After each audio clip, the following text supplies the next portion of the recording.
अब हम एक्सरसाइज 19.2 का क्वेश्चन नंबर 8 करने लगे हैं। क्वेश्चन नंबर 8 जो है उसमें मैं लिख रहा हूं सामने आपके, कह रहा है find the solution set by matrix inversion method and Cramer's rule. Solution set निकालना हमने साइमल्टेनियस इक्वेशन का, दो दी हैं इसमें हमें simultaneous equation linear simultaneous equation, इसमें दो वेरिएबल होंगे, दोनों की पावर 1 होगी, एक x होगा एक y होगा। हम उसको सॉल्व करेंगे इन्वर्जन मेथड्स और क्रैमर रूल से। इस सवालों को हम दोनों तरीकों से करेंगे। पहले हम दोनों सवालों को इन्वर्जन मेथड से करेंगे। इन्वर्जन मेथड हमने ऑलमोस्ट पढ़ा हुआ है, हमने आपको पहले सिखाया कि डिटरमिनेंट कैसे निकालते हैं। डिटरमिनेंट क्या हमने बताया आपको कि एडजॉइंट कैसे निकलता है और एडजॉइंट कैसे निकालते हैं, इनवर्स कैसे निकलता है। ये तमाम चीजें तीनों चीजें जो है यहाँ पर इन्वर्जन मेथड में इन्वॉल्व होंगी हमारे पास। हम पहले इक्वेशन लिखते हैं और फिर सॉल्व करना शुरू करते हैं। इक्वेशन हमारे पास है, मैं सॉल्यूशन इसका स्टार्ट कर रहा हूं और सॉल्यूशन स्टार्ट करने के बाद मैं आपके सामने इक्वेशन लिख रहा हूं 2x + 3y = 40। ये इक्वेशन एक इक्वेशन है और दूसरी इक्वेशन है -4x + y = 28। ये दूसरी इक्वेशन है। इसमें यहाँ पर किताब के अंदर थोड़ा सा ये है कि वो -4 के साथ x लिखा हुआ है, लेकिन ये मैंने लिख दिया यहाँ पर -4x + y = 28। ये दो इक्वेशन आपके पास। अब पहले इन इक्वेशन को मैट्रिक्स की शक्ल में लिखेंगे। देखिए उसको मैट्रिक्स की शक्ल में कैसे लिखेंगे कि हम इसको मैट्रिक्स बनाएंगे, उसको मैट्रिक्स बनाएंगे, दोनों चीजों को मैट्रिक्स बनाएंगे और यहाँ पास 3 मैट्रिक्स बनेंगे। देखिए कैसे बनेगा। पहला मैट्रिक्स जो बनेगा हमारे पास वो बनेगा इनकी कांस्टेंट वैल्यूज का, जो x और y की कांस्टेंट वैल्यूज हैं। दैट इज यहाँ पर 2 है, यहाँ पर 3 है, ये -4 है और ये 1 है, और ये मल्टीप्लाई हो रहा है x और y से। अब देखिए आप कि जब मल्टीप्लाई होगा तो कैसे होगा, 2x + 3y, 2x + 3y, ठीक है, -4x + y। ये रो इस कॉलम से, ये रो इस कॉलम से, ये रो इस कॉलम से, ये रो इस कॉलम से। तो 2x + 3y और -4x + y, ये बन गया। इसको मैंने मैट्रिक्स में लिखा इक्वल्स टू, अगेन ये भी एक मैट्रिक्स है हमारे पास 14 और 28। अब आपने देखा कि मैंने जो गिवन साइमल्टेनियस इक्वेशन थी उसको मैंने मैट्रिक्स की शक्ल में किस तरह से लिखा। ये मैट्रिक्स में मैंने लिखा 3 मैट्रिक्स बन गए। अब मैं काम करूंगा कि मैं मैट्रिक्स का नाम दूंगा। ये एक मैट्रिक्स है, ये दूसरा मैट्रिक्स है, तीसरा मैट्रिक्स है। ये मैट्रिक्स इस मैट्रिक्स से मल्टीप्लाई हो रहा है तो ये मैट्रिक्स बन रहा है। तो मैंने कहा कि लेट कर लेते हैं, लेट A = ये मैट्रिक्स को A बोल दिया मैंने, दैट इज 2 3 -4 और 1 को मैंने A बोल दिया। x बोल दिया मैंने इस वाले मैट्रिक्स को जिसमें x और y है, और b बोल दिया मैंने इस वाले मैट्रिक्स को जिसमें कांस्टेंट वैल्यू है आखिरी वाली 14 और 28। ये मैंने उसको बोल दिया p मैट्रिक्स।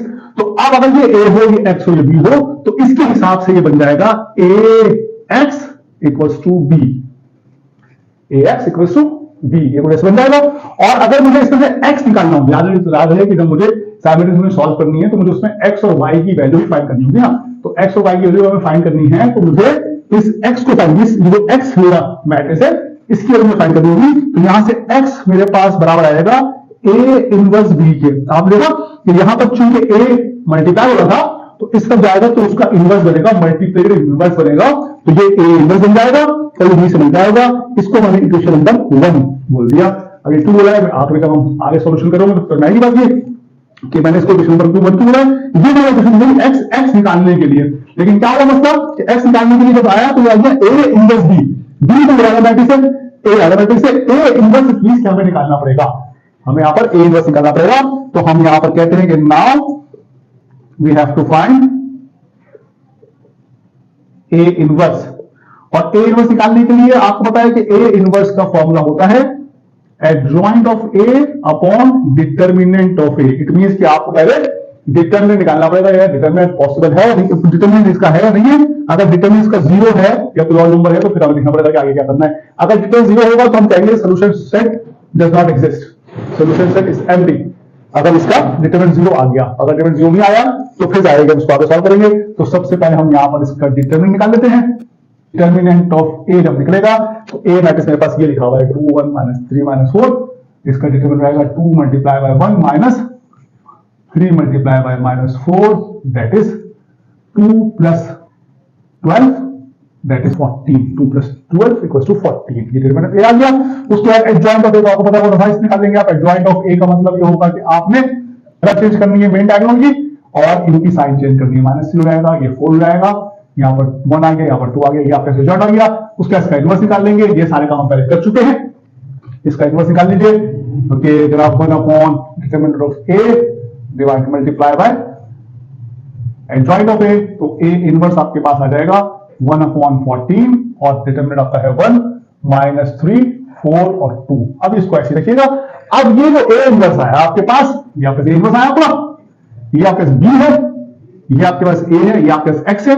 ये अब पुट कर दीजिए इक्वेशन 1 में। इक्वेशन 1 में आपके पास एक्स ए इनवर्स और बी, देखिए एक्स आपको पता है, ये आपको पता है, एक्स ये बी है, ए इनवर्स को निकाल लिया आपने।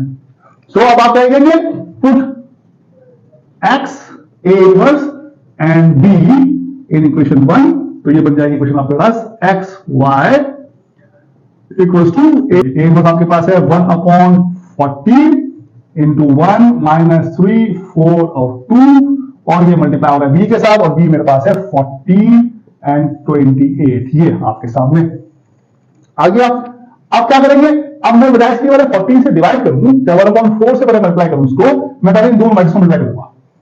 मैं पहले उन दोनों मैट्रिक्स को मल्टीप्लाई करूंगा, उसके बाद फिर जो आएगा आंसर उसको मैं डिवाइड कर दूंगा डिटरमिनेंट से, तो मेरे पास एक्स और वाई हो जाएगी। कैसे होगा काम ये, अगेन एक्स और वाई को मैंने ऐसे रखा, इक्वल टू 1 अपॉन 14 को भी ऐसे रखा, और यहां पर मल्टीप्लाई किया फर्स्ट टू फर्स्ट कॉलम और second to second column. First to first column 1 multiply by 14 plus minus 3 multiply by 28, first to first column हो गया, उसमें कॉलम एक ही है बी के अंदर, और नीचे सेकंड रो में आ गए, second row second first column 4 multiply by 14 plus 2 multiply by 28। ये मेरे पास मैट्रिक्स बन गया। इसको सॉल्व कर लेते हैं तेजी के साथ। ये हो जाएगा मेरे पास x and y will be equal to 1 upon 14, और है मेरे पास 14 माइनस मेरे पास 84, तो 14 मतलब 14 प्लस माइनस माइनस 84, 14 4 मेरे पास होगा ये 56 होगा, और प्लस 28 2 ये भी 56 हो जाएगा। ये मेरे पास आ गया 14 4 56 होता है, और 28 2 56 होता है। ये मेरे पास आ गया 56 प्लस 56, नीचे वाला 14 ऐसे ही है। आगे चलते हैं इसमें, यहां कर देता हूं मैं आपके सामने x और y, ये मेरे पास बराबर आ जाएगा अपॉन 14 मल्टीप्लाई बाय, इस मैट्रिक्स हो रहा है 15 माइनस 70 हो जाएगा, 14 माइनस 84, 14 माइनस 84 ये 14 है, 14 माइनस 70 माइनस 70 हो गया, और 56 को 56 से ऐड करूंगा तो ये हो जाएगा 112, 112 हो जाएगा 56 प्लस 56। अब माइनस 70 भी और 112 भी दोनों 14 से डिवाइड होंगे, तो ये अगले स्टेप के अंदर कुछ मामला ऐसा हो जाएगा कि x और y बराबर हो जाएगा माइनस 70 अपॉन 14 और 112 अपॉन 14 के।